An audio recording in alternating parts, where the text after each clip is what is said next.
మహబూబ్నగర్ జిల్లా Devarakadra కౌకుంట్లలో 500కే gas cylinder పథకాన్ని MLA Madhusudan Reddy ప్రారంభించారు. మహాలక్ష్మి పథకం లబ్ధిదారులకు అధికారులు ధృవీకరణ పత్రాలు అందజేశారు.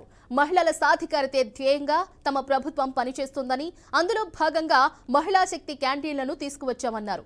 ఔత్సాహిక మహిళలు వ్యాపారం చేసుకునేందుకు శిల్పారామంలో ఉచితంగా ప్రత్యేక స్టాల్స్ ఏర్పాటు చేశామని తెలియజేశారు. స్కూల్ యూనిఫామ్లు కుట్టే బాధ్యత, అమ్మ పాఠశాలల పనులు సైతం మహిళా సంఘాలకు కేటాయించామని ఎమ్మెల్యే తెలిపారు.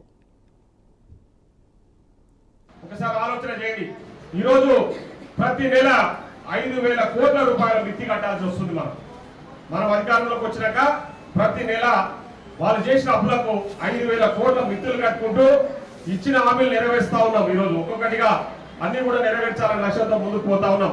ఈరోజు గ్యాస్ సిలిండర్ విషయానికి వస్తే మనం ఆ రోజు మాట ఇచ్చినాం కాబట్టి మీ మహిళా తల్లు చాలా మంది ఎలక్షన్ ప్రచారం అప్పుడు చూసినా చాలా మంది 1,400, 1,200 పెట్టి సిలిండర్ తెచ్చుకోలేక మళ్ళా పాత పద్ధతిలో కట్టెల పొయ్యిలు పెట్టుకొని రొట్టెలు చేసుకునే పరిస్థితి ఉండే. అవన్నీ దృష్టిలో ఉంచుకొని ఈరోజు మీకు 500కే సిలిండర్ ఇవ్వాలని లక్ష్యంతో ఆ రోజు ప్రభుత్వం హామీ ఇచ్చింది. ఆ హామీని ఈరోజు మేము నెరవేరుస్తా ఉన్నాం.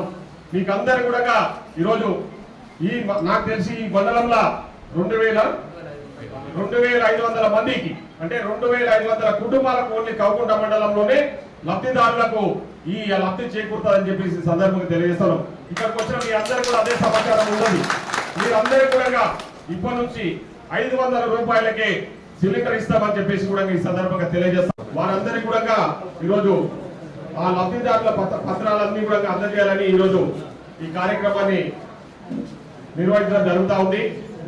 ఈ కార్యక్రమానికి నాతో పాటు ఇక్కడికి విచ్చేసిన PCC organising secretary Aravind Kumar Reddy గారు, అదేవిధంగా మాజీ సర్పంచ్ స్వప్న కిషన్ రావు గారు, మండల పార్టీ అధ్యక్షులు రాఘవేంద్ర రెడ్డి గారు, దేవరగద్ర మండలం ఎంపీడీఓ గారికి, అదేవిధంగా మహిళలు కరెంటు బిల్లులు కట్టుకోలేక ఇబ్బందులు పడుతున్నారని ఆ లక్ష్యంతో 200 యూనిట్ల కరెంటు కూడా ఈరోజు మీకు అందరికీ